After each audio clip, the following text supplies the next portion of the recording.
ماں اور محلے کی عورتوں نے یہ میرے ذہن پر نقش کر دیا کہ لڑکیاں اپنے ماں باپ کے گھر میں بن بلائی مہمان ہوتی ہیں اور ناگوار بوجھ۔ ہمارے محلے میں 7 سال کی ایک بچی مر گئی تو ایک عورت نے میری امی کو بتایا کہ فلاں کی بچی مر گئی ہے۔ امی نے افسوس کے لہجے میں کہا کہ وہ تو بڑی پیاری بچی تھی، بیٹی کسی قسمت والے کی مرتی ہے۔ عورت نے کہا اچھا ہوا سنبھالی گئی، اور ماں باپ یہیں سے فارغ ہو گئے۔ میں آج جب کہ خود کئی بیٹیوں کی ماں ہوں تفصیل سے بتا سکتی ہوں کہ اس عورت نے جو کچھ کہا تھا اس میں ماں باپ کی کتنی بے بسی، کتنی مجبوریاں اور جذبات کا کتنا خون چھپا ہوا تھا۔ رسم و رواج اور تنگ دستی کے مارے ہوئے لوگ اس کے سوا کہہ اور کر بھی کیا سکتے ہیں، لیکن جب یہ الفاظ 13-14 سال کی کچی عمر کی لڑکی کے کانوں میں پڑتے ہیں تو اس کے وجود اور اس کی ذات کے اندر ایک موت واقع ہو جاتی ہے۔ وہ اپنے آپ کو قبر میں لیٹا ہوا محسوس کرتی ہے، اسے اپنے ماں باپ اس پر مٹی ڈالتے نظر آتے ہیں، وہ معاشرے میں اپنی اہمیت اور اپنی خود اعتمادی کھو بیٹھتی ہے، اور اس کے نتائج نہ اس کے لیے اچھے ہوتے ہیں نہ اس کے سسرال کے لیے۔ میری امی یہ بھی کہا کرتی تھی کہ بیٹی کو تو صرف رخصت کرنا ہے، فرض ادا کرنے والی بات ہے، شادی تو بیٹے کی کروں گی۔ یہ شہر یاد کیا کرے گا کہ کسی نے اپنے بیٹے کی شادی کی تھی، لڑکیوں کا کیا ہے؟ میں کوڑا کرتی اور میرے دل پر گھٹن تاری رہتی تھی۔ اپنے بھائی کے ساتھ تو میری بول چال تقریباً بند ہو گئی تھی، ایسے لگتا تھا جیسے میری بدبختی کا مجرم یہی لڑکا ہے۔ میں نے میٹرک پاس کر لیا، آگے پڑھنے کا شوق تھا، مگر ماں باپ نے کہا لڑکیوں کو پڑھانا اچھا نہیں ہوتا۔ وہ دراصل کہنا یہ چاہتے تھے کہ لڑکیوں کو تو چولہے میں جھونک دینا چاہیے۔ پھر وہ وقت آ گیا کہ میں دلہن بنی اور بارات آ کر مجھے اپنے ساتھ لے گئی۔ ہماری اپنی برادری کا لڑکا تھا، میں اسے اچھی طرح جانتی تھی، واجبی سی شکل و صورت اور رنگ سانولا تھا۔ میری پسند کچھ اور تھی، لیکن یہاں مسئلہ میرے جذبات اور میری پسند کا نہیں تھا، کیونکہ میں ایک بوجھ تھی جسے میرے ماں باپ اتار پھینکنا چاہتے تھے۔ مجھے یہ بھی معلوم تھا کہ میری ہونے والی ساس اچھی نیت کی عورت نہیں اور سسر سیدھا سادہ سا آدمی ہے جسے میری ساس نے اپنا غلام بنا رکھا ہے۔ 2 نندیں تھی، ایک شادی شدہ اور ایک ابھی چھوٹی تھی۔ میرا خاوند شہر میں ہی ایک پرائیویٹ فرم میں ملازم تھا۔ پہلی رات دولہا میاں نے مجھے لیکچر دیا جس کا لب لباب یہ تھا کہ عورت گھر چلاتی ہے اور مرد کماتا ہے، لیکن حکم صرف خاوند کا چلنا چاہیے اور بیوی کو خاوند کے جذبات اور اس کے آرام و آسائش کا پورا خیال رکھنا چاہیے۔ مجھے جلد ہی پتہ چل گیا کہ اس گھر میں کسی خاوند کا حکم نہیں چلتا، بلکہ وہاں اس کی ماں ڈکٹیٹر ہے اور اس کا باپ اس کا غلام ہے۔ میں بھی اس کی غلام بن گئی۔ مجھے بڑی جلدی احساس دلا دیا گیا کہ میں اس گھر میں اوپر کے کام کرنے والی نوکرانی ہوں۔ مجھے ہانڈی روٹی کی اجازت نہیں تھی، میں اپنی مرضی اور آزادی سے اپنے خاوند کو ہانڈی سے سالن ڈال کر نہیں دے سکتی تھی۔ میں خود باورچی خانے کی کسی چیز کو ہاتھ نہیں لگا سکتی تھی، یہاں تک کہ میں اپنی مرضی سے اپنے خاوند کو بھی ہاتھ لگانے سے ڈرتی تھی۔ میری ساس نے ایسا رویہ اختیار کر رکھا تھا کہ دن کے وقت میرا خاوند میرے ساتھ اپنے کمرے میں نہیں بیٹھ سکتا تھا۔ خاوندوں کی مائیں وہ وقت بھول جاتی ہیں جب وہ خود دلہنیں بن کر سسرال آئی تھیں۔ بڑھاپا ان کے جذبات کو سرد کر دیتا ہے اور وہ بہوؤں کے جذبات کو بھی قتل کرنے کی کوشش کرتی ہیں، لیکن اکثر ناکام رہتی ہیں۔ دولہا اور دلہن کو جذبات سے محروم نہیں کیا جا سکتا۔ میں نے تو اپنے دل پر پتھر رکھ لیا تھا، میرا خاوند اپنے دل پر جبر نہ کر سکا۔ اکثر یوں ہوتا کہ میرا خاوند دفتر سے آتا تو مجھے اپنے کمرے میں بلاتا، میری جگہ اس کی ماں چلی جاتی اور فوراً ہی منہ بسورے ہوئے باہر آ جاتی۔ اس کے بعد میں جاتی۔ اس کا نتیجہ یہ ہوا کہ ساس مجھ سے روٹھی رہنے لگی۔ میں نے چھوٹی سی عمر میں اپنے گھر میں زیادہ سے زیادہ کام کرنے کی عادت پیدا کر لی تھی۔ اس طریقے سے میں اپنے ماں باپ کے دل میں پیار پیدا کرنے کی کوشش کرتی تھی۔ سسرال میں بھی میں نے یہی طریقہ اختیار کیا۔ مجھے امید تھی کہ ساس کے دل میں پیار پیدا کر سکوں گی، مگر اس کے دل میں یہ شکایت پیدا ہو گئی کہ میں اسے گھر کے انتظام سے بے دخل کر رہی ہوں۔ اسے بیچارے کا تو یہ حال تھا کہ گھر میں ہوتے ہوئے بھی جیسے غیر حاضر رہتا تھا۔ اس کے لیے شاید یہ حکم تھا کہ اپنی بیوی کی ہاں میں ہاں ملاتا رہے۔ نندیں بھی اپنی ماں کے زیر اثر تھیں۔ ان سب کی نظروں میں میری حیثیت ایسی تھی جیسے میں ان کے گھر میں زبردستی گھس آئی ہوں اور ان کے بیٹے کو یہاں سے بھگا لے جانے کے لیے ورغلا رہی ہوں۔ کبھی تو میرا دل اچاٹ ہو جاتا۔ ماں باپ نے پرایا مال سمجھ کر پرائے لوگوں کے حوالے کر دیا اور ان لوگوں نے بھی مجھے پرائی ہی سمجھا۔ اس اندھیرے میں میرے لیے میرا خاوند روشنی کا مینار تھا۔ اپنی ماں کی ذہنیت اور میرے جذبات صرف وہی سمجھتا تھا۔ اس نے مجھ سے 2-4 مرتبہ کہا تم اتنی خوبصورت ہو، میں تمہارے قابل نہیں ہوں۔ اس سے مجھے روحانی مسرت ہوتی تھی، لیکن مجھ میں اتنی عقل تھی کہ میں نے یہ خواہش کبھی بھی نہ کی کہ وہ میری خوبصورتی کی تعریف کرتا رہا کرے۔ اس کے بجائے میں نے اسے یہ کہا کہ مرد عورت کی غلامی کرتے اچھے نہیں لگتے۔ بہرحال وہ میرا پوری طرح خیال رکھتا تھا، مگر اس کی ماں کی سلطنت میں یہ جرم تھا۔ اس جرم کی سزا مجھے ملتی۔ میری نندیں بھی مجھ سے کھچی کھچی رہنے لگیں۔ میں جب اپنے گھر جاتی تھی تو ساس مجھے بڑے غور سے دیکھا کرتی تھی کہ میں کچھ اٹھا کے تو نہیں لے جا رہی۔ ایک روز گئی تو ماں نے بتایا کہ میری ساس محلے کی عورتوں کے ساتھ میرے خلاف باتیں کرتی رہتی ہے۔ ہمارے ہاں یہی رواج ہے کہ جس کے خلاف شکایت ہو اس کے ساتھ بات نہیں کی جاتی۔ شکایت محلے کی عورتوں کے ذریعے اس تک پہنچائی جاتی ہے۔ میری ساس نے میری شکایتیں عورتوں کے کانوں میں ڈالیں اور یہ بھی کہا کہ کسی سے ذکر نہ کرنا۔ وہ جانتی تھی کہ یہ عورتیں اور کسی سے ذکر کریں نہ کریں میری ماں کے ساتھ ضرور ذکر کریں گی، اور یہی اس کا مقصد تھا۔ میں جانتی تھی کہ ساس کو اصل شکایت کیا ہے، پھر بھی میری امی نے مجھے کہا کہ میں کوشش کروں کہ ساس کو شکایت کا موقع نہ ملے۔ کوشش تو میری یہی ہوتی تھی، لیکن اس کی گارنٹی کوئی بھی نہیں دے سکتا تھا کہ ساس کو شکایت نہ ہو۔ اس کا بیٹا اس کی یہ خواہش پوری نہیں کر سکتا تھا کہ وہ میرے ساتھ محبت نہ کرے اور میرے ساتھ وہ تعلق بچے پیدا کرنے کی حد تک رکھے۔ میری اور خاوند کی محبت روحوں تک پہنچ گئی تھی۔ ساس کے دل میں میری دشمنی گہری ہوتی چلی گئی۔ میرا چھوٹا بھائی اب چھوٹا نہیں رہا تھا۔ امی اور ابا جان نے جس لاڈ اور پیار سے اسے پالا تھا، اس سے لڑکے خراب ہو جایا کرتے ہیں، لیکن وہ اتنا خراب نہ ہوا، پڑھائی میں اچھا رہا اور اس نے ایف اے کر لیا۔ میرے دل میں اس کے خلاف جو نفرت بچپن میں بیٹھ گئی تھی وہ جوانی میں آ کر بھی نہ نکل سکی۔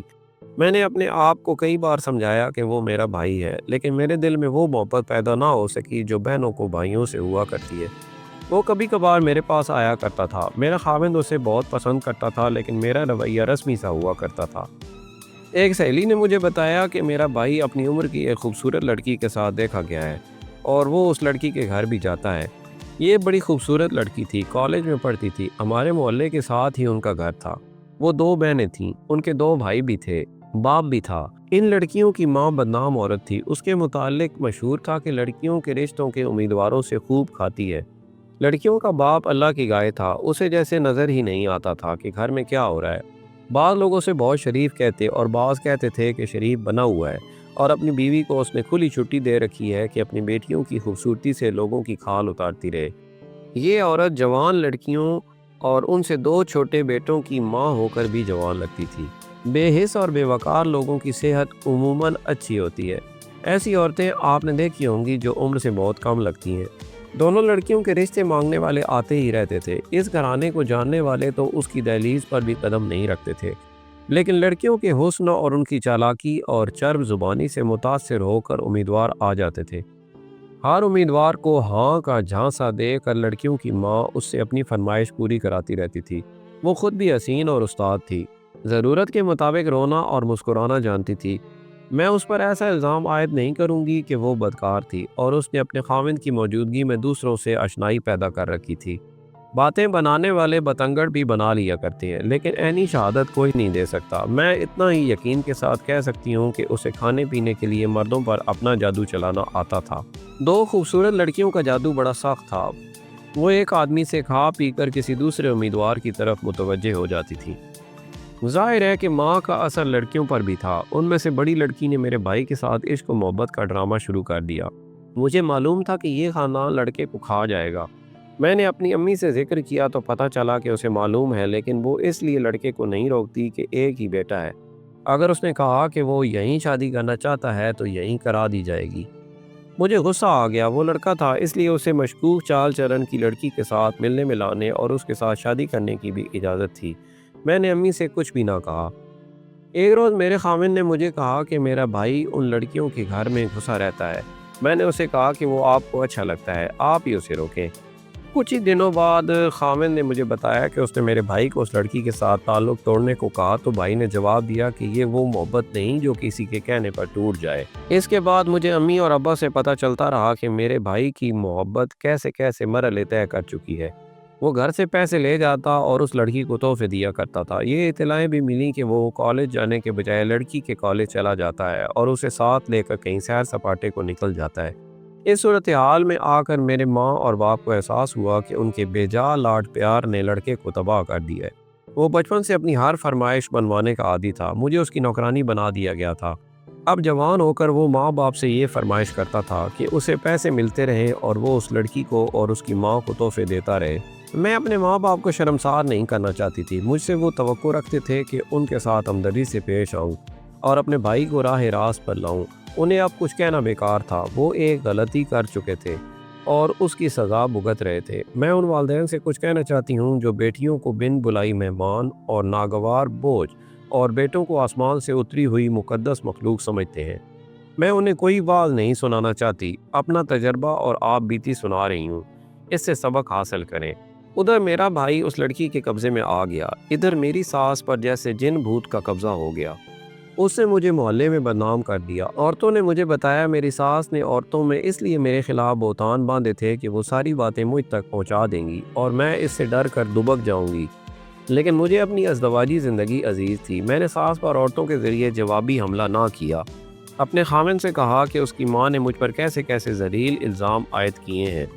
خاوند نے اپنی ماں سے بات کی، اس کا نتیجہ یہ ہوا کہ ساس بھڑکی بپھری ہوئی میرے کمرے کے دروازے پر آن کھڑی ہوئی۔ اری بد چلن، میری ساس نے چلا کر کہا۔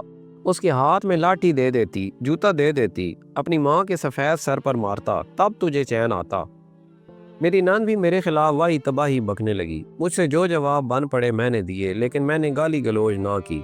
میرا خاوند ماں کے آگے ہاتھ جوڑ جوڑ کر کہتا تھا کہ امی آرام سے بات سنو، اس کی بھی سنو، مگر امی تو پاگل ہوئی جا رہی تھی۔ صحن میں کھڑی ہو کے اتنی زور زور سے جو منہ میں آیا بکنے لگی کہ ساتھ کے مکانوں پر عورتیں چڑھ آئیں اور تماشا دیکھنے لگیں۔ اس کے بعد گھر میں میرے لیے لان تان رہ گئی۔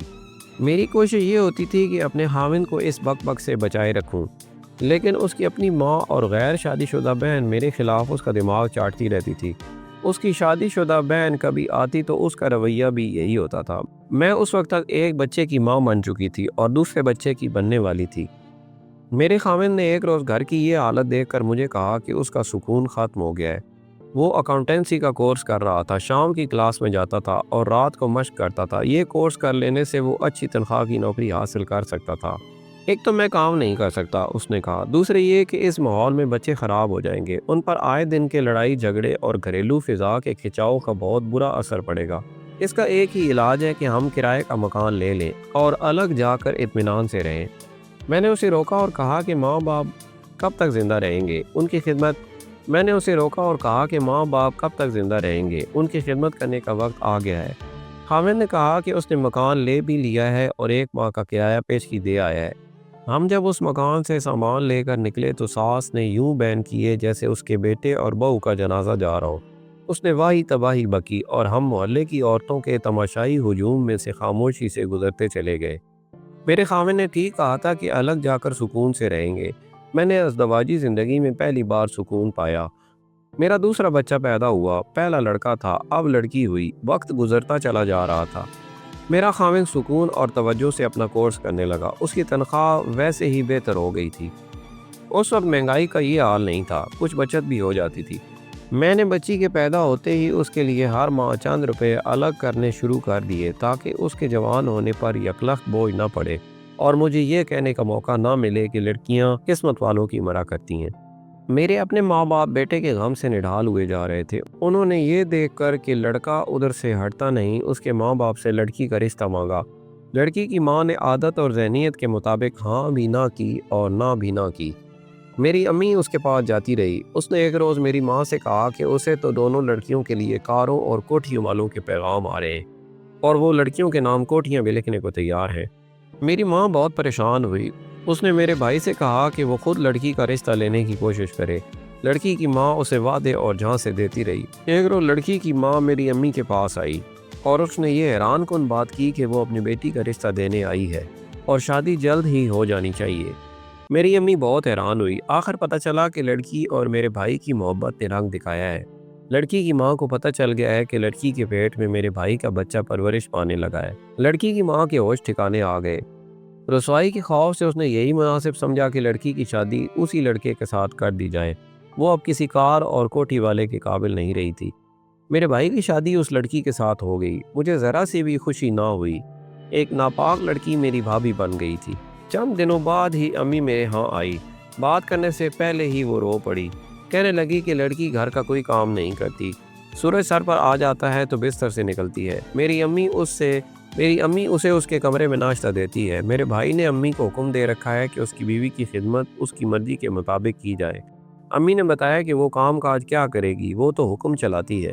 جہیز میں اسے ڈریسنگ ٹیبل ملا ہے، وہ 2-2 گھنٹے اس کے سامنے بیٹھی بناؤ سنگار کرتی رہتی ہے۔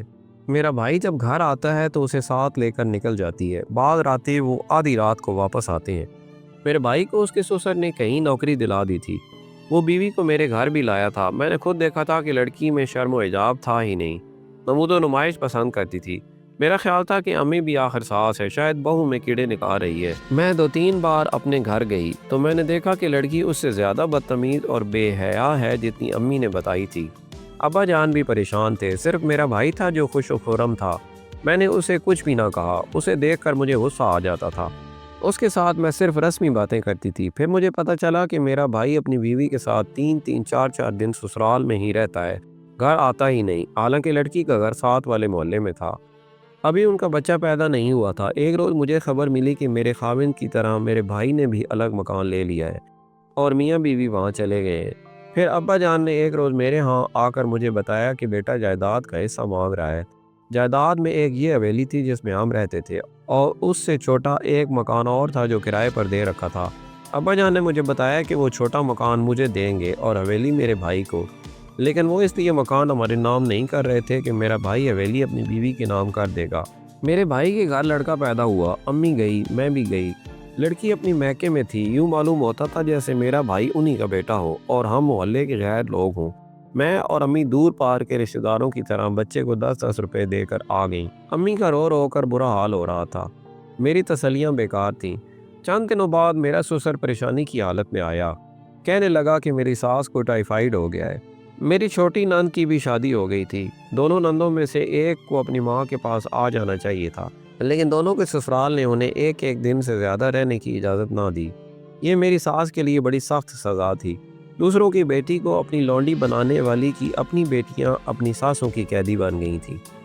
میں نے اپنے خاوند کا بھی انتظار نہ کیا، بچوں کو ساتھ کیا، گھر کو تالا لگا کر پڑوسن سے کہا کہ خاوند آئے تو اسے کہنا کہ میں ادھر چلی گئی ہوں، اور میں سسر کے ساتھ چلی گئی۔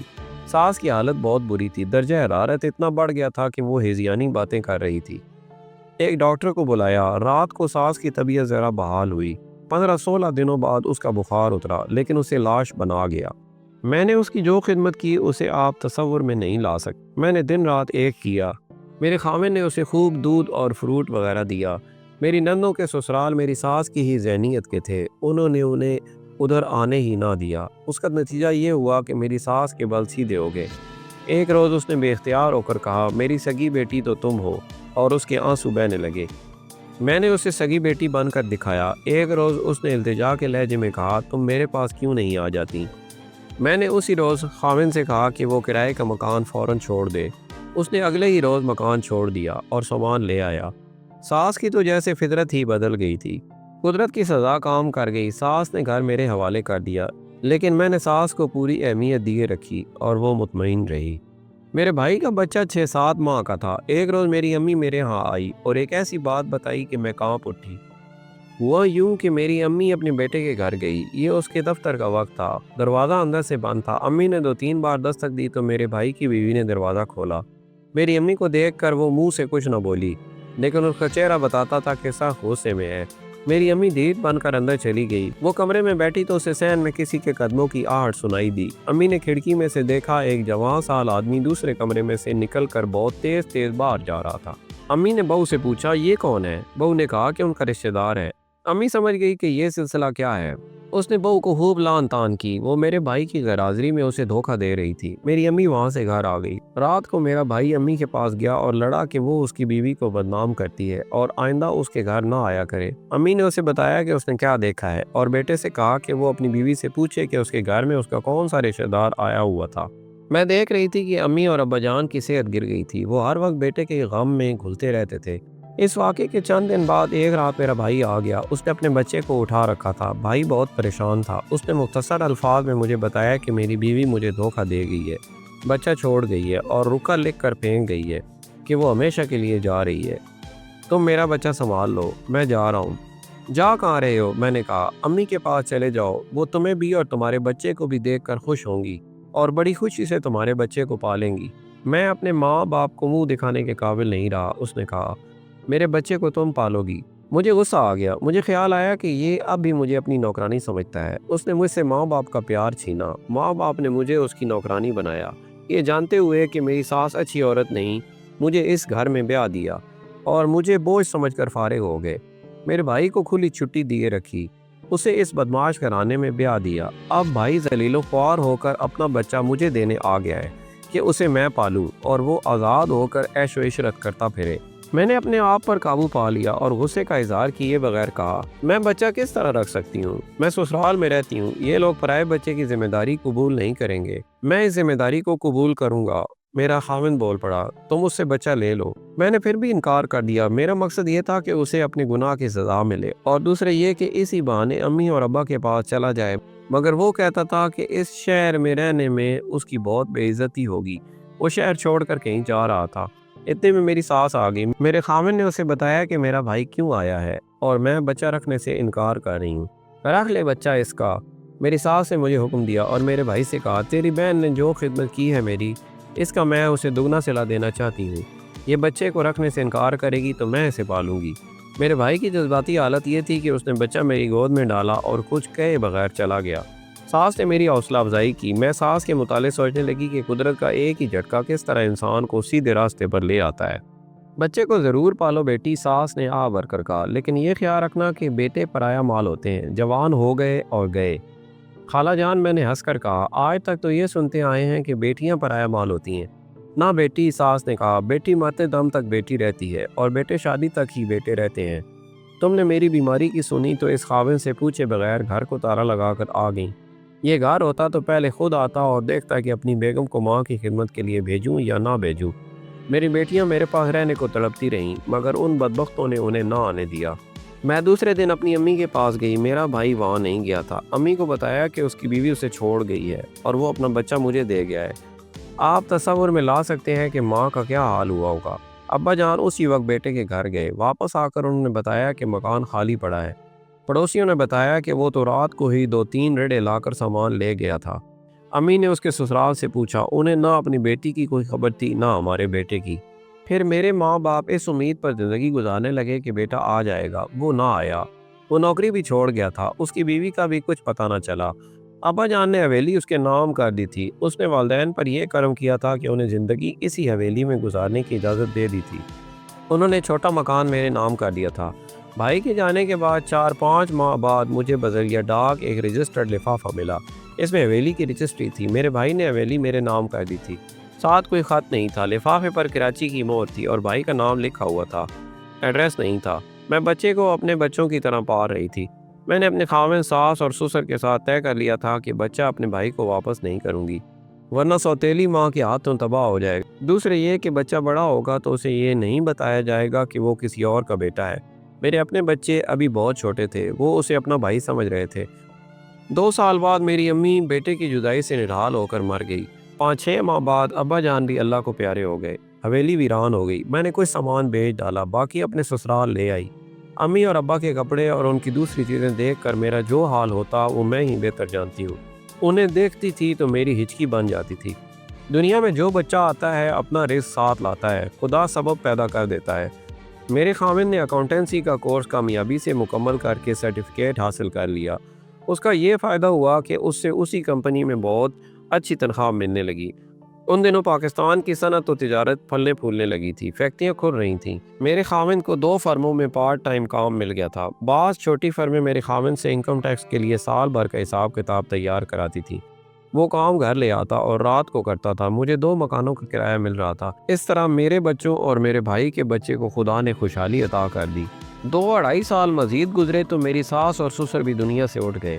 میرے بھائی کا بچہ 6 سال کا ہو چکا تھا۔ اسے اسکول میں داخل کرا دیا گیا تھا۔ بہت خوبصورت بچہ تھا۔ اس کے نقش و نگار نکھر آئے تھے۔ اپنے باپ کی تصویر تھا۔ خوبرو باپ اور خوبصورت ماں کا بیٹا انہی جیسا خوبصورت تھا۔ وہ مجھے اپنی ماں اور میرے خاوند کو اپنا باپ سمجھتا تھا۔ اس کے باپ کا کوئی سراغ نہ ملا، اس کا خط بھی نہ آیا، اس کی ماں کا بھی کچھ پتہ نہ چلا۔ لوگوں نے طرح طرح کی قیاس آرائیاں کیں۔ یہ بھی مشہور ہوا کہ وہ کراچی کے ایک بڑے ہوٹل میں ناشتے دیکھی گئی ہے۔ ایک خبر یہ ملی کہ اس نے تیسرا خاوند کر لیا ہے اور راولپنڈی میں ہے۔ یہ افواہ بھی پھیلی کہ میرے بھائی نے اسے ڈھونڈ نکالا تھا اور اسے قتل کر دیا تھا اور میرا بھائی پاکستان کی کسی جیل میں عمر قید بھگت رہا ہے۔ جہاں تک میرا تعلق تھا میں نے بھائی کو دل سے اتار دیا تھا۔ وقت گزرتا گیا، برسوں گزر گئے۔ بھائی کا بیٹا تعلیم میں اچھا تھا، اس نے میٹرک بڑے اچھے نمبروں میں پاس کی تھی، اس کی عمر 16 سال ہو چکی تھی۔ اسے دیکھ کر شک ہوتا تھا کہ میرا چھوٹا بھائی ہے۔ گرمیوں کے دن تھے، بچے کہنے لگے کہ چند دن مری میں گزارنے جائیں۔ بڑا بیٹا سیکنڈ ایئر میں اور چھوٹا 9ویں جماعت میں تھا۔ ہماری آمدنی اتنی ہو گئی تھی کہ ہم چند دن مری میں گزار سکتے تھے۔ میرا خاوند ہم سب کو مری لے گیا اور 15-20 دنوں کے لیے ہماری رہائش کا انتظام کر کے واپس آ گیا۔ ہم نے سیر سپاٹا کیا، میں تو تھک جاتی تھی۔ شام کو تینوں لڑکے نکل جاتے اور گھوم پھر کر آ جاتے۔ 2-3 روز بعد میرے بھائی کا بیٹا اکیلا نکل گیا اور رات ذرا دیر سے آیا۔ کہنے لگا کہ 2 دوست مل گئے تھے۔ مری میں دوست مل ہی جاتے ہیں، لیکن وہ ہر شام سورج غروب ہونے سے کچھ دیر پہلے نکل جاتا اور رات گہری ہونے کے بعد آتا۔ میں نے دیکھا کہ وہ کھویا کھویا سا لگتا تھا۔ وہ خوش طبع اور ہنسنے ہنسانے والا لڑکا تھا۔ ایک روز میں نے اپنے بیٹوں سے پوچھا کہ تم اب اس کے ساتھ کیوں نہیں جاتے؟ انہوں نے بتایا کہ وہ اکیلا جانا پسند کرتا ہے۔ مجھے کچھ شک سا ہوا۔ وہ جوان ہو گیا تھا، اس کی شکل و صورت اور جسم میں کشش تھی۔ مجھے اس کے باپ کی نوجوانی یاد آ گئی۔ ہمیں اس وقت پتہ چلا تھا جب وہ ایک مشکوک چال چلن کی لڑکی اور اس کی ماں کے جال میں پھنس چکا تھا۔ یہ میری برداشت سے باہر تھا کہ اس کا بیٹا بھی تباہی کی اسی کھائی کی طرف چل پڑے۔ میں نے اپنے بیٹوں سے کریت کر پوچھا تو چھوٹے نے بتایا کہ ایک روز وہ کشمیر پوائنٹ پر گھوم پھر رہے تھے تو ایک فیشنیبل جوان عورت نے انہیں دیکھا۔ وہ 2-3 بار ان کے قریب سے گزری، پھر اس نے میرے بھتیجے کو اپنے پاس بلایا۔ وہ اس کے پاس گیا تو وہ اسے پرے لے گئی، کچھ دیر اس سے باتیں کرتی رہی۔ ایک روز پھر ہم نے اسے اسی جگہ اس عورت کے ساتھ دیکھا تھا، چھوٹے بیٹے نے بتایا۔ اس روز بھی وہ اکیلا گیا تھا، وہ ہر شام وہیں جاتا ہے، میرے بڑے بیٹے نے بتایا، اور اسی عورت سے ملتا ہے۔ وہ رات کو گھر آیا تو میں نے اسے اپنے پاس بٹھا لیا، پیار سے پوچھا کہ وہ عورت کون ہے اور اس کا اس عورت کے ساتھ کیا تعلق ہے۔ یہ میری تربیت کا اثر تھا کہ اس نے جھوٹ نہیں بولا۔ میں نے اس سے بہت پوچھا کہ وہ کون ہے، اس نے نہیں بتایا۔ اس نے مجھے بتایا، آپ میرے اخلاق پر شک نہ کریں، وہ مجھے پاس بٹھا لیتی ہے، مجھ سے پیار کرتی ہے۔ پہلے روز اس نے مجھ سے پوچھا تھا کہ کہاں کے رہنے والے ہو؟ میں نے بتایا تو اس نے ابا جان اور آپ کا نام پوچھا، میں نے بتا دیا۔ پھر پوچھا کہ کون سے محلے میں رہتے ہو؟ میں نے بتا دیا۔ اس نے کہا تھا کہ جتنے دن یہاں رہو شام کو یہاں آ جایا کرو، میں چلا جاتا ہوں۔ اس نے تمہیں کچھ دیا ہے کبھی؟ ہاں امی جان، اس نے سر جھکا کر کہا۔ میں آپ سے ڈرتے نہیں بتاتا، وہ اب تک مجھے 400 روپیہ دے چکی ہے۔ میں نے سارے پیسے چھپا کر رکھے ہوئے ہیں، ایک پیسہ بھی خرچ نہیں کیا۔ کل شام پھر وہاں جانا، میں نے کہا، میں چھپ کر اسے دیکھوں گی، اسے بتا نہ دینا۔ میں نے اسے بہت کچھ بتایا، سمجھایا اور ایسی عورتوں سے ملنے کے نتائج سے ڈرایا۔ وہ سمجھ گیا اور بولا، امی جان آپ کا شک غلط ہے، میں بتا نہیں سکتا کہ وہ مجھے کیوں اچھی لگتی ہے، اس کا پیار ویسا نہیں جیسا آپ کو شک ہے، وہ مجھے اچھی لگتی ہے۔ وہ ایک روز رو پڑی تھی، میں نے پوچھا تو اس نے کہا کہ اس کا ایک بیٹا مر گیا تھا، اگر زندہ ہوتا تو میری طرح جوان ہوتا۔ اگلی شام وہ باہر نکل گیا، میں کچھ فاصلہ رکھ کر اس کے پیچھے گئی۔ اسے معلوم تھا کہ میں آ رہی ہوں۔ کشمیر پوائنٹ آ گیا، لڑکا ایک عورت کے پاس کھڑا ہوا، میں ٹہلتے ٹہلتے ان کے قریب چلی گئی۔ اس عورت نے میری طرف دیکھا تو حیرت سے میرے جسم کو دھچکا لگا۔ وہ میرے بھائی کی بیوی تھی، میرے بھتیجے کی ماں۔ مجھے ذرہ بھر بھی شک نہیں ہوا تھا کہ وہ ہوگی، مجھے شک تھا کہ میرے بھائی کی ساس جیسی کوئی عورت ہوگی اور میں اسے کہوں گی کہ کسی اور کو پھانس لو اور اس لڑکے کو بخش دو۔ میں تو اسے دیکھ کر حیران ہوئی، مگر اس کے ہونٹوں پر مسکراہٹ آ گئی۔ ہم دونوں نے ایک دوسری کو پہچان لیا تھا۔ میں نے لڑکے سے کہا کہ وہ چلا جائے۔ وہ چلا گیا تو میں نے اپنی سابقہ بھابھی کو غور سے دیکھا۔ اس وقت اس کی عمر 35 سال سے کم نہیں، کچھ زیادہ ہونی چاہیے تھی، لیکن وہ 30 سال سے کچھ کم عمر کی لگتی تھی۔ اس کی ماں بھی ایسے ہی ہوا کرتی تھی، بیٹی بھی ایسے ہی نکلی۔ اس کا میک اپ اور سیدھا کھڑا جسم بھی دیکھنے والوں کو دھوکہ دیتا تھا۔ جنہیں اپنی عزت اور غیرت کا غم نہ ہو، ان کی صحت اچھی ہوا کرتی ہے۔ اسے دیکھ کر میری تو زبان بند ہو گئی تھی، حیرت کے ساتھ غصہ بھی آ گیا تھا۔ میں اسے دیکھتی ہی رہی۔ تم نے میرے بیٹے کو جس طرح پال کر جوان کیا ہے، اس کا اجر تمہیں خدا دے گا، اس نے کہا۔ اگر مجھ سے صلہ لینا چاہو تو منہ سے مانگو، نقد دوں گی۔ تم نے اسے بتا دیا ہے کہ تم اس کی ماں ہو؟ میں نے پوچھا۔ نہیں، اس نے جواب دیا۔ میں نے اس سے ماں اور باپ کا نام پوچھا تو اس نے تمہارے خاوند کا اور تمہارا نام لیا تھا۔ اس نے میرے بھائی کا نام لے کر کہا۔ میں نے پہلے روز ہی اسے پہچان لیا تھا۔ تمہارا بھائی اس عمر میں بالکل اس جیسا تھا۔ کیا تم اپنے آپ کو اس بیٹے کی ماں کہلانے کی حقدار سمجھتی ہو؟ میں نے پوچھا۔ تم نے دوسری شادی کر لی ہوگی، میں اسے سوتیلے باپ کے حوالے نہیں کروں گی۔ اس کی آہ نکل گئی، اس کا چہرہ بجھ گیا، بڑی ہی اداس آواز میں بولی، میں نے دوسری شادی نہیں کی تھی، میری قسمت میں خاوند کہاں، لیکن تم تو رانی بنی ہوئی ہو، کسی ایک کی نہیں۔ اس نے کہا، میرے متعلق مجھ سے نہ پوچھنا۔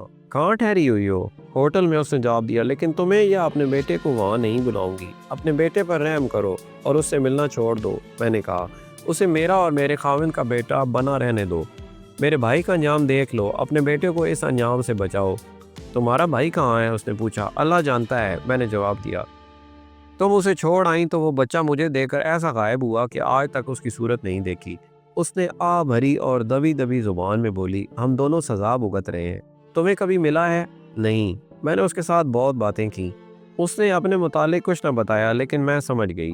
اس نے یہ کہہ کر کہ کسی ایک کی نہیں، مجھے اپنی زندگی کا ایک اور لمحہ دکھا دیا تھا۔ اس قسم کی لڑکیاں اسی جگہ پہنچ جاتی ہیں جہاں وہ رات کی رانیاں ہوتی ہیں، مگر کسی ایک کی نہیں۔ اس نے مجھے 10,000 روپیہ پیش کیا کہ یہ رقم اس کے بیٹے کے لیے رکھ لو، لیکن میں نے یہ ناپاک رقم لینے سے انکار کر دیا۔ وہ بہت روئی۔ ہم بہت دیر باتیں کرتی رہیں، پھر جدا ہو گئی۔ اس نے وعدہ کیا کہ اپنے بیٹے کو آئندہ نہیں ملے گی۔ یہ ہماری آخری ملاقات تھی۔ 12 سال گزر گئے ہیں۔ اب وہ بوڑھی ہو چکی ہوگی اور رات کی رانی بننے کے قابل بھی نہیں رہی ہوگی۔ 4 سال اور گزرے اور ایک روز میرا بھائی آ گیا۔ لباس اور شکل و صورت سے پتہ چلتا تھا کہ وہ بہت امیر آدمی ہے۔ کہنے لگا کہ اپنے بیٹے کو لینے آیا ہوں۔ خدا کا شکر ہے کہ میں گھر میں اکیلی تھی۔ اس نے بتایا کہ وہ سمندر پار سے آیا ہے اور اپنے بیٹے کو ساتھ لے کر سمندر پار چلا جائے گا۔ میں اس پر برس پڑی۔ میں نے اسے کہا کہ تم نے مجھ سے ماں باپ کا پیار چھینا، تم نے ماں باپ کو غموں میں جلا جلا کر مارا، تم نے خاندان کی عزت ڈبو دی، اور آج تم پھر میرا سکون مجھ سے چھیننے آ گئے ہو۔ بیٹا تمہارا نہیں، میرا ہے۔ میں نے اسے پالا اور جوان کیا ہے۔ یہ میرے جگر کا ٹکڑا ہے، تمہارے حوالے نہیں کروں گی۔ یہ مجھے اپنی ماں اور میرے خامند کو اپنا باپ سمجھتا ہے۔ اس نے 50,000 روپیہ پیش کیا، مجھے سینے سے لگا لیا، رویا بھی، اپنے گناہوں کا اعتراف کیا، مجھ سے معافی مانگی، مگر میرا دل ایسا پتھر ہوا کہ میں نے اسے بیٹا دینے سے انکار کر دیا۔ وہ مان گیا۔ اس نے بریف کیس سے 100 روپے کے نوٹوں کے 2 بنڈل نکال کر میری گود میں رکھ دیے اور میرا چہرہ اپنے ہاتھوں میں تھام کر بولا، اپنے بھائی کا نذرانہ قبول کر لو، میں جا رہا ہوں۔ میں نے رقم لے لی اور وہ چلا گیا۔ میں یہ کہانی کبھی نہ سناتی، لیکن میرے بھتیجے کو کبھی کا پتہ چل چکا ہے کہ وہ کس کا بیٹا ہے۔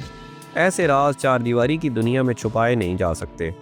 وہ عقل مند ہے اور وہ مجھے ہی ماں سمجھتا ہے۔